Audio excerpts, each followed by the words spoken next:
You know, as I come off my 3-month business sabbatical, I realized that you can have a little sabbatical every single day of your life through practicing what I talked about in season 1, mindfulness, meditation, breathing. And I'm right now studying that through edX, which is an awesome online platform of amazing courses from incredible universities around the world. And I'm studying the science of happiness. So I'm actually going to be revisiting a lot of what I spoke about in season 1 back before I knew so little, and now I've learned so much. So I can't wait to go back over that, because it has absolutely opened my mind to how every single day it's the little things that you do in 10, 20 or 30 minutes of time that will radically change how you feel, how much more freedom you have. And so I really want to talk about a daily freedom routine, because I think it's really important. And before I jump into that, I just want to share with you a snippet from Hilary Rushford, who went on a sabbatical about a year ago for 3 months as well. And I just want to focus on one short snippet of audio from her video where she was talking about the fact that there was never going to be another time like now when she'd have all this time to read and relax and chill out and learn. And when I first listened to it, I was like, yeah, I think you're right. But now, having been on the sabbatical, when I have had all the time to read and relax and learn, you still don't, because it is a journey. It is ongoing. It is an everyday commitment to being your best self and to giving yourself the space and time to be. So let's hear from Hilary, because I still think her insights are really useful. I've now built what is now over $1 million revenue a year business in the first 5 years. And for me, in like 3 months into sabbatical, I just realized I'm not doing the things that I wanted to do. I'm not changing in the ways that I wanted to change. There's still those things on my list where I'm wishing that I had more time to do things. And here I am on sabbatical. This is when I'm going to have the most time ever. And so I really just started to dive in and explore, why are we not doing these things? And I think one big reason for me is that I have these visions of it's got to be done perfect. It's got to be this epic sweeping change. It's got to be hours a week. I've got to commit to it now for every single day for eternity. That's wonderful, but it so rarely happens. And so challenging myself to take just 10 minutes a day, commit just 10 days, and to not do things in some perfect, big, epic, sweeping change, but just something. Just take a step. Just make a small step towards what I think is the biggest game changer that not enough people talk about in business, which is you as a CEO, your joy, your peace, your rest, your emotional health, your ability to make big decisions, your ability to tune into your gut and what you really want. And I think the reality is that so many of us are exhausted, anxious, overwhelmed, depressed, unhappy. We want this to be just a little bit easier, but we're not actually doing the steps to make the change. And then just recently, I received an email from Susie Daphnis, who owns herbusiness.com. A lovely lady, and she said this: since starting my business 23 years ago, I've been given lots of advice. And one of the best pieces of advice I ever got was to hit the pause button. What? Wasn't I meant to be hustling, pushing, striving? Nope. There have been times where what I really needed to do was pause. Pausing is not stopping. Pausing is simply taking time to reflect, recharge, and renew, free from distractions and free from the daily push and pull of commitments and catering to others' expectations. In his book, Thank You for Being Late, the New York Times bestselling author Thomas Friedman writes, opting to pause and reflect rather than panic or withdraw is a necessity. It is not a luxury or a distraction. It is a way to increase the odds that you'll better understand and engage productively with the world around you.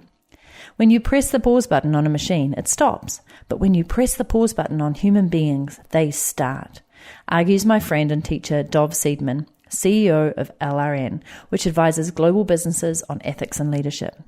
You start to reflect, you start to rethink your assumptions, you start to reimagine what is possible, and most importantly, you start to reconnect with your most deeply held beliefs. Once you've done that, you can begin to reimagine a better path. End of quote. Susie goes on to say, choosing to pause has been hard. Up front, it's felt expensive and like an investment I couldn't afford. I had so much to do, so many commitments and deadlines. Looking back, I know that had I not made the investment in pausing, I would not be where I am today. I would not have made important pivots and changes that have allowed me to stay in business, to continue to evolve, to keep loving my business, and to stay relevant and producing results. And this October, I'm taking time out to pause once again.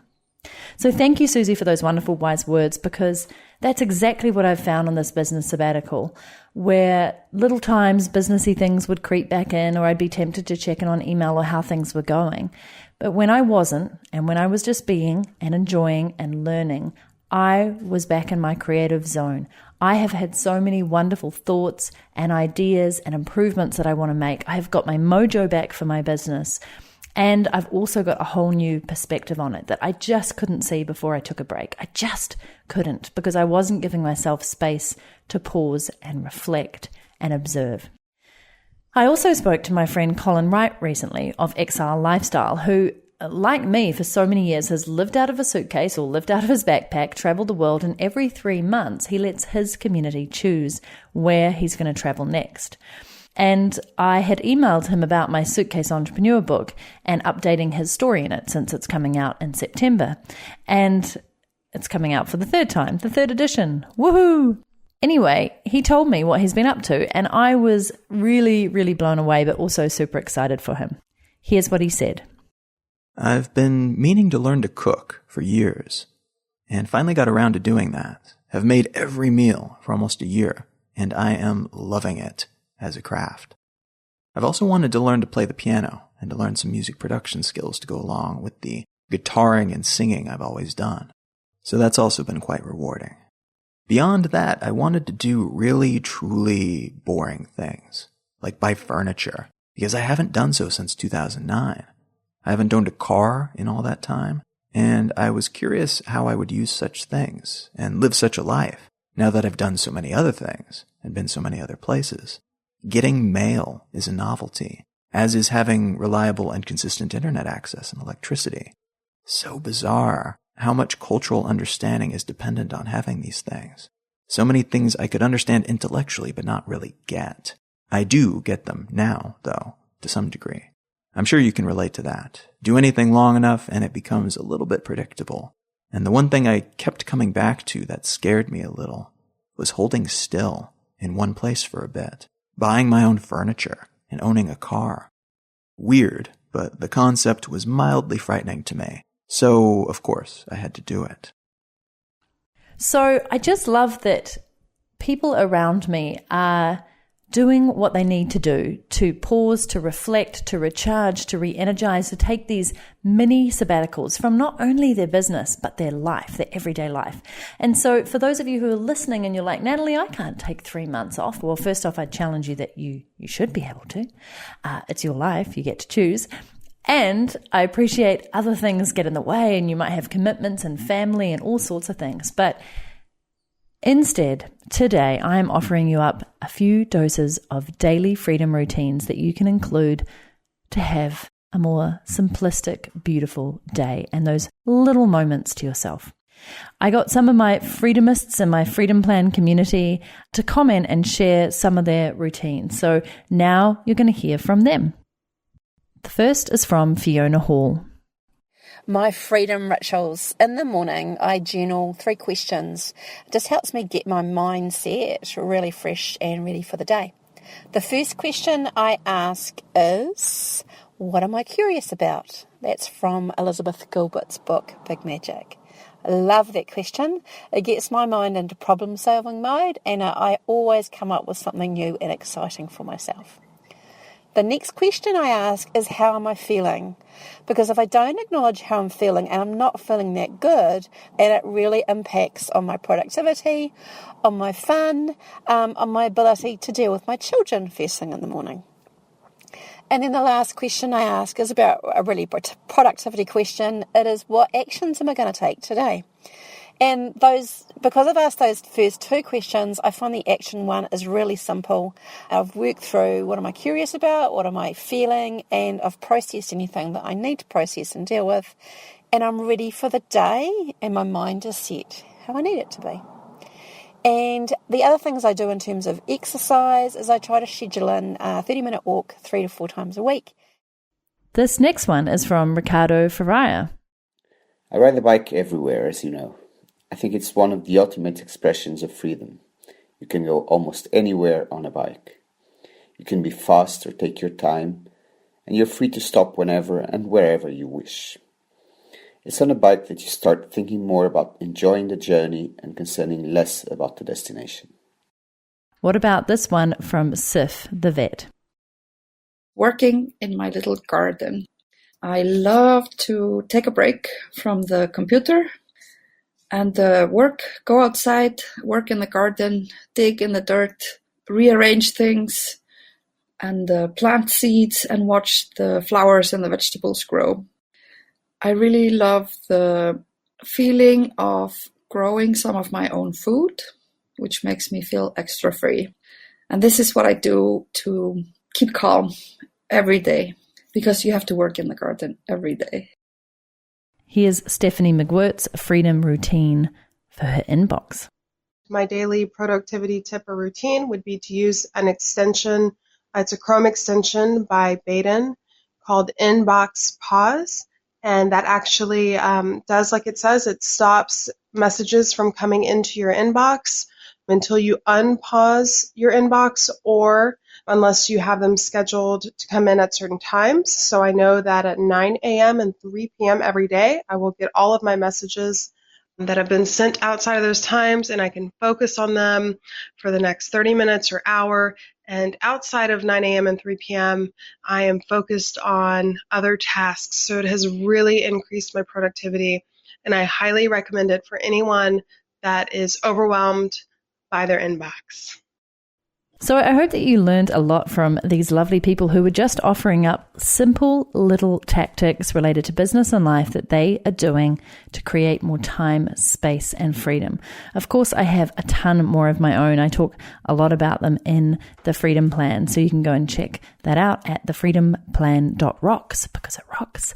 And once again, on my business sabbatical, I thought of so many improvements to my signature program and just how much more amazing I can make it for you to really truly learn how to reclaim your time, make more money, work less, earn more, and be free. I hope you tune in to the next episode. We're still on the digital sabbatical and the business sabbatical theme, and how you can incorporate this into your life. And I'm going to share the results of my business sabbatical, essentially, as I wrap it up, as I come into 1st of July, when I'm officially back on board for business, and tell you just what is ahead for me. And of course, the journey goes on. Before I leave you, I'd really love to say a huge shout out once more to Teachable, who have been the awesome sponsor of this season of Quest for Freedom. As you know, I run my business on my own terms when I'm actually running my business, which I'm not right now. And I have a small and nimble team, and I'm able to do that because I sell digital products and programs online. In fact, I have done since the very beginning when I figured out how to do it 7 years ago. And one of my favorite digital products is online courses, and I sell a lot of them, especially my Freedom Plan, because it is awesome and I've put years worth of experience and effort and money into it. And if you sell online courses, you know that the technology can be a headache. With Teachable, you don't have to worry about the tech. Teachable is the easiest way to create, sell, and deliver online courses. And while it is so easy to use, it's also packed with lots of powerful features. Teachable lets you create your own course website with your own custom branding. You're able to accept payments and get paid instantly, and I tell you, it's awesome when you sell your courses. You can integrate with hundreds of your favorite tools and email service providers, so whatever you're using right now, you can be sure Teachable integrates with it, and you can create beautiful sales pages for your courses. Teachable is, in my mind, the number one course creation software. They have over 12,000 instructors using their software to create, deliver, and sell online courses. So head across to teachable.com/suitcase because they are kindly offering a 30-day free trial to my beautiful listeners. To claim it, just go to teachable.com/suitcase, and I'll see you there. Tune in to the next episode. If you are listening to this in iTunes or Stitcher or wherever, please just take a moment to give me a short review and some feedback. I would love to know. I want to know who's out there, who's listening. What do you think of this? And also come and join me on my Facebook page where I'm sharing little moments of beauty, simplicity, and freedom through videos, posts, inspirational quotes, etc. It's a growing page. It's really awesome. It's Natalie Sisson. You can just search for it on Facebook as well. And I would love to have you join. Thank you so much. And until next time, here's to your freedom.